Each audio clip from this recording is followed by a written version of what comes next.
ایرانی supreme leader آیت اللہ خامنائی شہید ہو گئے۔ عامر رضا سے بات کرتے ہیں۔ عامر بھائی، بہت بڑا سیٹ بیک ہے۔ بہت بڑی افسوسناک خبر ہے جی عدیل، آپ نے انا للہ و انا الیہ راجعون پڑھ دیا، اور پڑھنا چاہیے بھی ہم سب مسلمانوں کو، لیکن اس میں سب مسلمان حکمرانوں کے لیے سوچنے کی ایک بات ہے کہ ایران وہ قوت ہے جس کے بارے میں ہمیشہ کہتا ہوں کہ اگر یہ موجود ہے تو مڈل ایسٹ پہ قبضہ نہیں ہوگا، بالکل نہیں تو یہود و نصارہ اور ہنود کا قبضہ جو ہے وہ مڈل ایسٹ پر ہو جائے گا۔ لیکن ایران میں سسٹم ایسا ہے کہ ایک کے جانے کے بعد کچھ دوسرا جو ہے وہ نیا لیڈر بن جاتا ہے۔ بڑی لمبی تاریخ ہے۔ خامنائی صاحب کی 1939 میں مشہد میں پیدا ہوئے، اور یہ 11 سال کی عمر میں ہی عالم بن گئے۔ انہوں نے جتنے کورسز تھے ان کو مکمل کیا، اور اس کے بعد وہ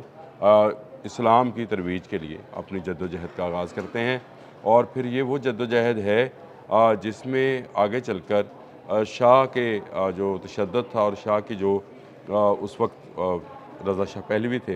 ان کے تشدد سے تنگ آ کر آیت اللہ خمینی جو ہیں وہ چلے گئے باہر، جلا وطن ہو گئے، لیکن خامنائی ڈٹے رہے مسلسل جو ہے وہ ایران کے اندر، اور وہ ایران میں اسلامی انقلاب کی ترویج کرتے رہے۔ گرفتار ہوئے، قاتلانہ حملہ ہوا، ایک ہاتھ ضائع ہو گیا، لیکن یہ پیچھے نہیں ہٹے، اور 1979 میں جب اسلامی انقلاب آیا تو اس کے فوری بعد ان کو صدر منتخب کر دیا گیا، یعنی ایران کے یہ صدر بن گئے، اور پھر 1989 تک یہ اس عہدے پر فائز رہے۔ 1989 میں جب امام خمینی کا انتقال ہوا، اور اس کے بعد ان کو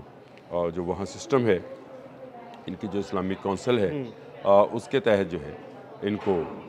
سربراہ بنا دیا گیا، اور تب سے لے کر آج کے دن تک جب تک یہ ان کو شہید نہیں کیا گیا تھا، اس وقت تک یہ جو ہے وہاں پہ رہے، اس حکمران رہے، اور یہ پاسداران انقلاب کے بھی سربراہ تھے، یہ ان کے مذہبی مکتبہ فکر کے بھی سربراہ تھے، اور بہت سارے جو معاملات ہیں اس پہ ان کی نہ صرف گہری نظر تھی، بلکہ پورا ایران ان کو جو ہے ایک فادر لائک، یعنی ان کو باپ سمجھا جاتا تھا۔ اور انہی کے کمپاؤنڈ پر کل 7 میزائل جو ہیں گرائے گئے۔ کل میں نے بتایا تھا حسن اسکوائر اور جو جمہوری اسکوائر ہے اس کے درمیان میں ہی یہ کمپاؤنڈ واقع ہے، وہاں پر یہ سادہ زندگی بسر کرتے تھے، یعنی وہی سی کمپاؤنڈ کے اندر ہی ان کی رہائش گاہ تھی، اور یہیں پر یہ اپنی زندگی بسر کر رہے تھے۔ انتہائی قیمتی میں سمجھتا ہوں عالم اسلام کے لیے یہ شخصیت، جن کو اس طرح سے یہود و نصارہ نے نشانہ بنایا ہے، اور نشانہ بنانے کے بعد ان کو ان کی شہادت کی خبر جو ہے اب سرکاری میڈیا ایران سے، یعنی ان کی جو سرکاری نیوز ایجنسی ہے تسنیم نے، اور ان کے ٹی وی نے، جو ان کا سرکاری ٹی وی ہے، تصدیق کی ہے۔ 40 روزہ سوگ ہے، 7 روز کی تعطیل ہے وہاں پر، اور یہ ایک بڑا سانحہ ہے پوری اسلامی دنیا کا۔ عامر بھائی، جب پچھلے کچھ دن سے یہ دھمکیاں دی جا رہی تھیں کہ سپریم لیڈر کو نشانہ بنایا جائے گا، تو کیا ان کی سیکیورٹی اور یہ ساری چیزیں اس کے بارے میں کوئی عامر بھائی، جب یہ پچھلے کچھ دن سے یہ امریکہ کی جانب سے کہا جا رہا تھا کہ سپریم لیڈر کو نشانہ بنایا جائے گا، تو ان کی سیکیورٹی اتنی زیادہ بڑھائی کیوں نہیں گئی؟ ان کو کسی خاص بنکر میں منتقل کیوں نہیں کیا گیا؟ دیکھیں، یہ جو کمپاؤنڈ ہے اس کے اندر ہی ان کا وہ بنکر بھی موجود ہے جہاں پر حملے کی صورت میں بچا جا سکتا ہے۔ لیکن شہادت مطلوب مقصود مومن، نہ مال غنیمت نہ کشور کشائی، یہ بڑے سادہ آدمی تھے، اور سادگی کی آپ ذرا اس سے کریں اندازہ کہ انہوں نے کسی بنکر میں جانے سے انکار کیا اور ایک میٹنگ کال کر لی، اور یہ میٹنگ جو ہے یہ باعث بنی اس انٹیلیجنس رپورٹ کا جو کہ اسرائیل اور امریکہ کو دی گئی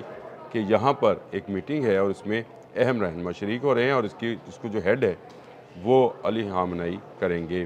دیکھیں، مس کیلکولیشنز جنگ میں ہو جاتی ہیں، اور یہ وہ مس کیلکولیشن تھی ایران کے لیے، کیونکہ ایران نہیں سمجھ رہا تھا، کیونکہ وہ تو مذاکرات کے موڈ میں جا رہا تھا، وہ اس موڈ میں تھا، اور میں بار بار آپ سے یہ کہہ رہا تھا کہ یہ دھوکہ ہے، مذاکرات دھوکہ ہے۔ نہیں، آپ تو پچھلے 15 دن سے یہ کہہ رہے ہیں کہ دھوکہ ہے اور امریکہ حملہ کرے گا، اور امریکہ نے وہی کیا۔ دیکھیں، بین ویسا ہی اس نے قدم اٹھایا، ایک طرف مذاکرات کا کھیل کھیلا، امان کو اس میں ثالث بنایا، ایک طرف امان آتا تھا، ایک طرف ایران آتا تھا، ایک دوسری طرف امریکہ آتا تھا، لیکن یہ مذاکرات نہیں تھے، یہ ڈرامہ تھا۔ اور جیسے ہی ان کا دوسرا بحری بیڑا جو ہے وہ پہنچا، انہوں نے حملہ کیا، اور اس حملے میں جو ہے عالم اسلام کا ایک اہم رہنما جو ہے وہ شہید ہوا. اور بھی بہت ساری شہادتیں ہیں, ان کا داماد, ان کی بیٹی ہے وہ بھی شہید ہوئی اور نواسے کے متعلق بھی ہے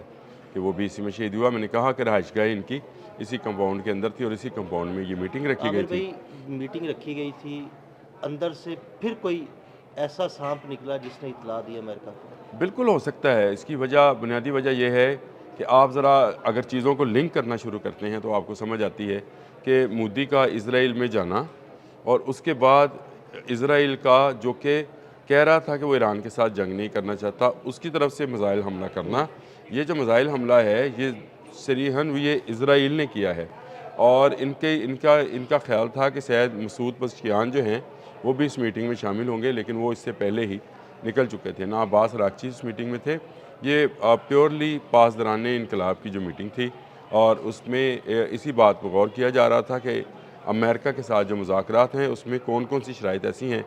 جن کو مد نظر رکھ کر کوئی ڈیل کی جائے تاکہ امن قائم رہے. لیکن نہ امریکہ امن کے لیے آیا تھا, نہ مودی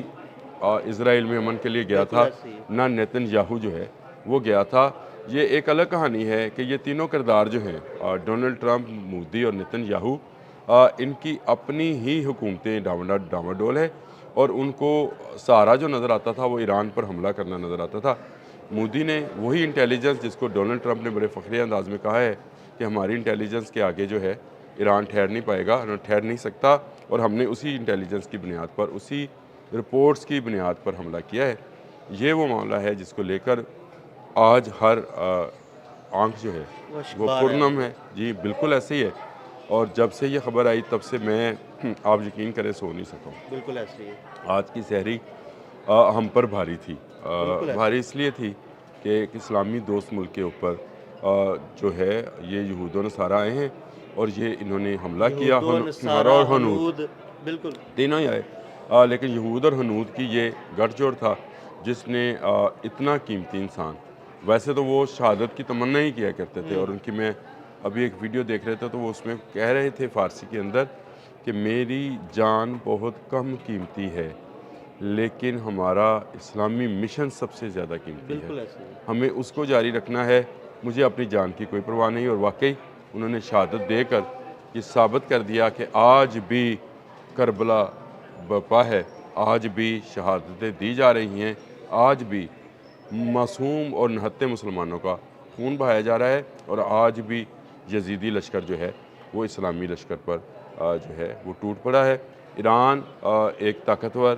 ملک ہے, ایران ایک طاقتور فوج ہے. آج بھی میں اس عزم کا اظہار کرتا ہوں, یہ ایک کے بعد ایک شہادت گاہ میں الفت میں قدم رکھیں گے, ایک کے بعد ایک آئے گا, ایک علی خامنائی جائے گا تو آج جو دوسرا آئے گا وہ بھی خمینی کی تصویر ہوگا, وہ خامنائی کا عکس ہوگا, اور وہ آ کر ایران کی قیادت اور سیادت سنبھالے گا. بہت شکریہ عامر بھائی, عامر بھائی نے بڑی تفصیل کے ساتھ اس سارے معاملے پر روشنی ڈالی. عدیل احمد اور عامر رضا کو اجازت دیجیے گا, لیکن اگلے ویلاگ میں ہم آپ کو یہ ضرور بتائیں گے کہ آیت اللہ خامنئی کا جانشین کون ہوگا. YouTube پر گوگلی نیوز دیکھنے کے لیے youtube.com کی سرچ بار میں googly news T V type کریں. گوگلی نیوز کے پیج پر سرخ رنگ کے سبسکرپشن والے بٹن پر کلک کرنا نہ بھولیے. YouTube پیج پر اپلوڈ ہونے والی ویڈیوز سے باخبر رہنے کے لیے بیل آئیکن پر کلک کیجیے. آپ کو ہر نئی ویڈیو کے بارے میں نوٹیفیکیشن موصول ہو جائے گا.